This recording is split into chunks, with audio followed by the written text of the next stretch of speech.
Alors je vous montre.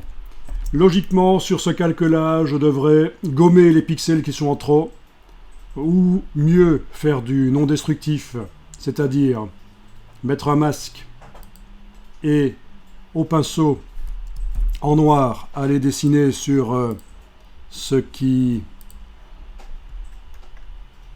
doit réapparaître en fait. Logique, hein? Mais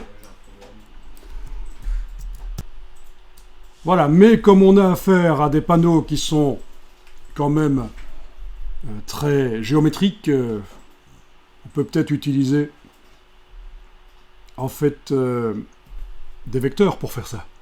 Ça paraît intéressant de le faire avec des vecteurs. Donc ce qu'on va faire ici, si vous avez déjà fait comme moi le masque de fusion, vous le prenez et vous le mettez à la corbeille de la palette des calques. Et à la question appliquer ou supprimer, vous dites supprimer. Voilà, donc les pixels réapparaissent quelque part, oui. Les pixels qui sont là réapparaissent.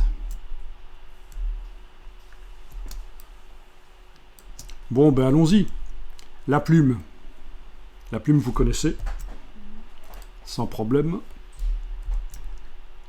La touche verrouillage majuscule sur le clavier. Pour avoir le pointeur précis. Attention, la plume, qu'est-ce qu'elle va faire? Il faut l'indiquer là au-dessus. Soit elle fait un tracé, c'est-à-dire un tracé sans couleur, soit elle fait une forme avec de la couleur. Nous, ce qu'il nous faut, c'est un tracé. Il faut qu'il soit indiqué ici tracé. On veut faire un tracé sans couleur. Alors, dans la palette des tracés, ce serait intéressant, dans le menu fenêtre tracé, il est là. Ce serait intéressant de déjà faire la vignette, sinon le tracé il va être temporaire si vous le faites dans une vignette temporaire. Donc dans la palette des tracés, menu fenêtre tracé, je clique là, j'ai une vignette qui est activée. Le tracé que je vais faire va arriver là-dedans.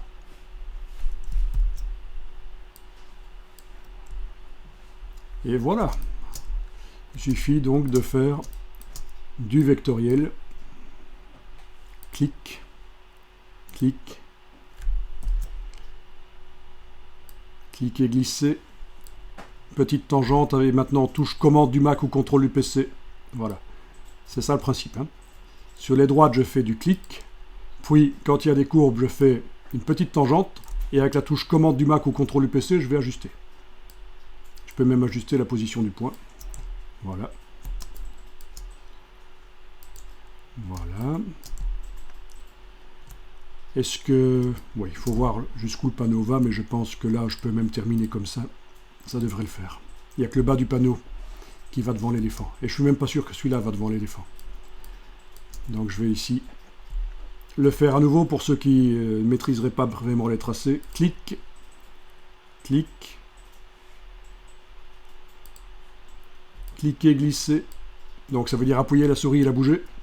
Touche CTRL du PC ou commande du Mac, c'est le raccourci de la flèche. J'ajuste la courbe. Puis je continue. Clic. Cliquer, glisser. Ajuster avec la touche commande, etc. Si plus tard il fallait le dessus du panneau, on verrait. On va le faire après. Tiens, ici c'est plutôt des angles droits. Si je ne me trompe pas. Ah, quoique.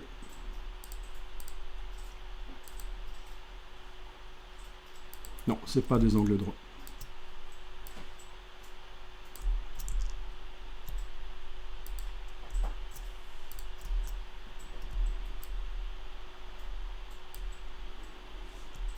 Enfin, si vous maîtrisez Illustrator, ça va. Quoique, là on va l'enlever. C'est le même principe dans Photoshop. Soyez pas perfectionniste. Hein. Les gens ont une vue d'ensemble sur vos trucages. Ils ont une vue d'ensemble et les détails, les erreurs, ils ne les voient pas nécessairement. Donc,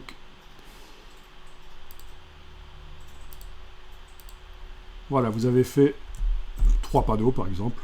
Voilà. On va dire ça suffit. Ce serait peut-être bien d'enregistrer le travail.